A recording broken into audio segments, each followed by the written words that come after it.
5. The Omen children are terrifying. Even the nice ones are so unpredictable that they can inspire terror. The Omen, directed by Richard Donner and written by David Seltzer, takes that idea and runs with it. Gregory Peck and Lee Remick star as Robert and Catherine Thorne, a couple living in Rome, where Peck's Robert works as a diplomat. When their son dies during childbirth, Robert is convinced by Father Spoleto, Martin Benson, to adopt a child whose mother died, which he keeps secret from Catherine. They name this child Damien. Damien is the Antichrist. With incredible death scenes, including the best beheading ever committed to celluloid, and an intoxicating take on the satanic panic, The Omen is smart, high-toned horror. Cerebral while also conforming to parameters of the genre, The Omen is one of the best devil movies ever made. It's anchored by stellar performances. As Damien, Harvey Spencer Stevens is so exceptional that he earned a Golden Globe nomination, while Jerry Goldsmith won an Oscar for his score. The Omen is enduring, too, having earned 3 sequels, a remake, and even a, quickly cancelled, television series. 4. Rosemary's Baby is a classic. Director Roman Polanski subverted the entire horror genre with his star-studded and deliciously restrained tale of a woman, Rosemary, Mia Farrow, who is pregnant with the Antichrist. There are supernatural horrors throughout, including the movie's infamous ending, although for most of its run Rosemary's Baby is unconventionally grounded. The scares emanate from creepy neighbors, including an Oscar-winning Ruth Gordon, pregnancy drinks, and trips to the doctor. Mia Farrow holds the entire enterprise together, embodying both the vulnerability of a new mother and the conviction of second-wave feminism, especially as her husband, Guy, John Cassavetes, gaslights Rosemary into thinking nothing is wrong. A cautionary tale replete with demonic iconography, Rosemary's Baby is well regarded 50 years after its release for a reason.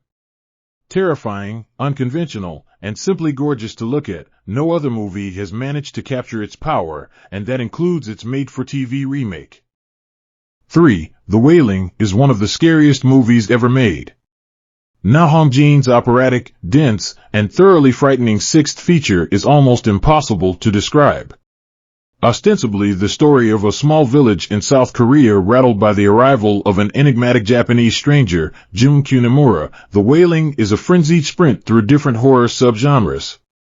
A psychological thriller, an exorcism movie, and a blockbuster grounded in Korean mythos, The Wailing is a lot of things.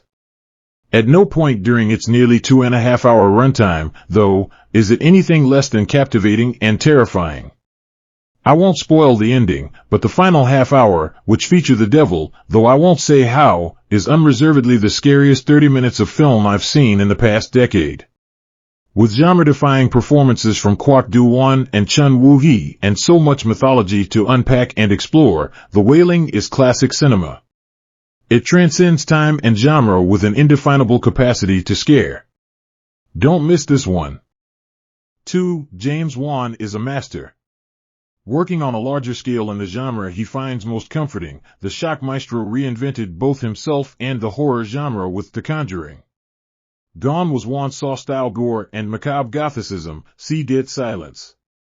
Instead, with stars Vera Farmiga and Patrick Wilson playing real-life demonologists Ed and Lorraine Warren, The Conjuring has enough heart to match its terrifying scares. Wan is at peak form here, turning every nook and cranny of the film's farmhouse setting into a springboard for gut-wrenching frights. Children's games, toys, and even wardrobes are used to maximum effect. The cast, which also includes Lily Taylor and Ron Livingston, are more than up to selling the terror. Additionally, Wan wisely keeps many of the horrors unseen, and never lets certain haunts overstay their welcome. The Conjuring is the rare horror film that works both in the moment, satisfying that immediate need to jump and feel fear, and long after the credits roll. 5. The Exorcist is a classic, and were it not included here, I wouldn't fault readers for suspecting that I myself had been possessed by the devil.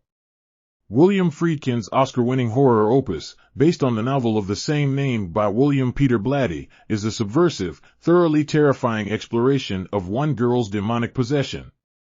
Graphic, vile, and almost antagonistic, it didn't earn its reputation as the scariest movie ever made for nothing. Hardened genre veterans might dissemble the truth 50 years after release and allege that The Exorcist isn't all that scary, but the fact remains that without The Exorcist, the horror genre, and the entirety of the filmmaking landscape, would look very different today. Ellen Burstyn stars in the film Chris McNeil, an actress filming in Georgetown who suspects that her daughter, Reagan, Linda Blair, has been possessed by some demonic force. Friedkin wisely stacked The Exorcist to the rafters with stellar performances, breakthrough effects work, and lots of nuance, all of which make its most terrifying elements, like, say, that crucifix scene, more palatable to general audiences. It was groundbreaking in all the right ways, and for 50 years, has possessed an entire genre.